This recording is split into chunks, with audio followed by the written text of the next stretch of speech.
Hello, hi everyone, this is Shrija. Welcome to Skin or Real, where I talk all things skincare.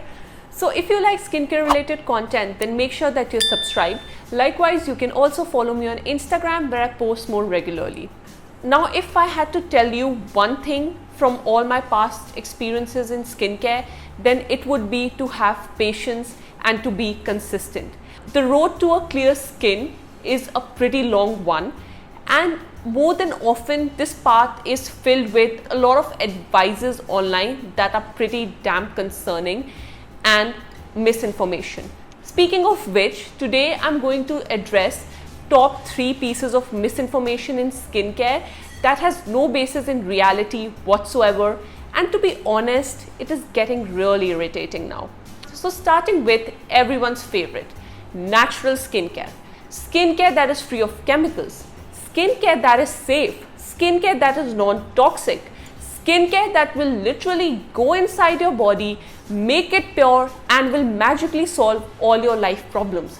I mean, what does the word natural even mean? Do you actually imagine leaves and flowers being plucked from the trees and then magically getting transformed into your bottle of cream? Well, if that is your thought process, I'm sorry to disappoint, because that's not how things work. First off, chemicals are not harmful. According to the scientific definition, any substance that contains carbon atoms is a chemical. So, you, me, all your natural plants, water, oxygen, everything on this planet is a chemical. And I don't understand how these cosmetic companies claim their products to be free of chemicals when an ingredient as simple as water is also a chemical in reality. Another thing is that the word natural is not a regulated term, and these natural cosmetic products legally and literally mean nothing. And according to research, most of these so-called natural ingredients are very irritating for your skin and in the long run can compromise your skin barrier. And that is the reason that dermats will never advise you to rub essential oils on your face. But beauty gurus on YouTube and Pinterest will. So now the choice is up to you. But I'll tell you what is my biggest peeve with these natural cosmetic companies.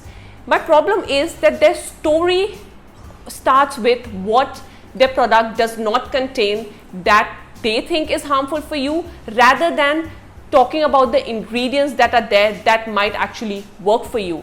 So instead of asking yourself that are there chemicals in this product, ask yourself this question, that are chemicals in this skincare product safe, effective and appropriate for my particular skin concerns? This, I think, is a more better and sensible way to approach skincare. Now, the second piece of misinformation is relatively new, and I get so many DMs about it that I decided to put it out all there. The second misinformation goes something like this: I am too young for vitamin A derivatives. Skincare can be really confusing, and I get that.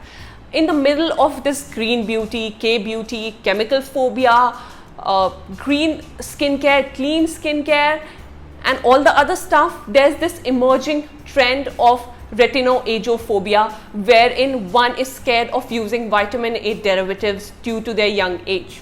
And for the purpose of this video, the young age bracket that I'm referring to here is between 16 to 30, because this is where most of the confusion lies. However, retinoageophobia is completely baseless and is supported by uncorroborated claims such as vitamin E can age you faster, vitamin A is not safe, or vitamin A can thin your skin.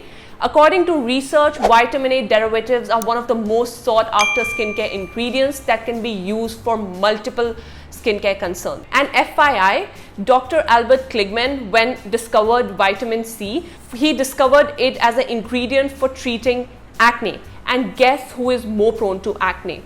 Teenagers and young adults.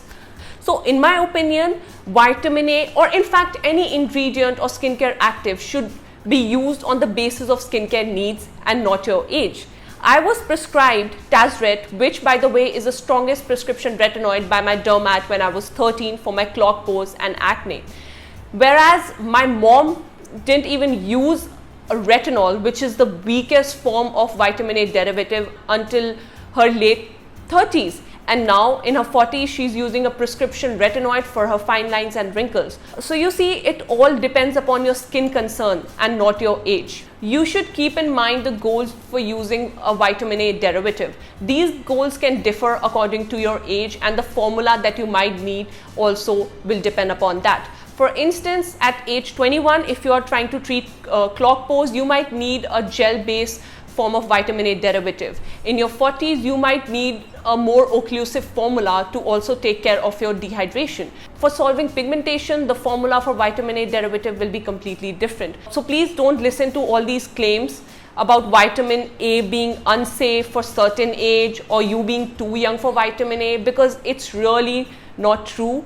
Dermats prescribe different versions of vitamin A to teenagers who are suffering from acne, and I'm sure they are not trying to kill you. So please make a wise decision according to your skin concern. Now, the last piece of misinformation that I want to talk about is, it's not even a piece of information, it's like a habit that I've seen has started emerging recently, wherein people are using oils as their moisturizers. Okay, oils are having their big movement in skincare right now, but to tell you the truth, I'm not a big fan. I have oily, acne-prone skin type, and to be honest, every other oil out there breaks me out. From hemp oil to jojoba seed to grape seed to blue tansy, I have tried it all.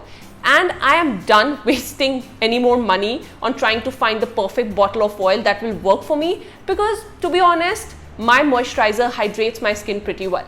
But I'm aware that oils really work well for certain people, and I'm not against using oils, but using oils instead of your moisturizers, that is a big red flag for me. The thing is that oils as an ingredient is a sealant, so it can serve the purpose of an occlusive and emollient, but it can never be a humectant. Humectant are substances that draw in water from your environment or from your skincare products to hydrate your skin. The chemical composition of the oil does not even contain one molecule of H2O. So it is really not capable of hydrating your skin, and this is a big problem. Without hydration, your skin does not stand a chance. Yes, oils are capable for preventing transepidermal water loss, which is the rate at which the water evaporates from your skin. But for that, your skin first needs water, and that purpose can only be solved by an ingredient which is a humectant. So use oil if you want to in your skincare routine, but please don't replace it with your moisturizer, because in the long run it can severely compromise your skin barrier functioning. I know all of this can be really confusing because everyone is talking about skincare. However, the problem is that with the rise of multiple YouTube channels based on skincare, IG pages, etc., everyone is claiming to be an expert without a formal training or knowledge in that particular field. I mean, they're usually well-intentioned advisors, but most of the time the correct information is not there. So I strongly advise you guys to take everything with a grain of salt and don't trust people blindly. Do your own research and be careful with whatever you are putting on your skin. So that is all I have for you today. What are some of the skincare misinformation that you guys are tired of hearing? You can leave them in the comments below and I will respond to each one of them individually. And also, if you enjoyed watching this video, then please don't forget to like, share and subscribe. I will see you next time. Bye.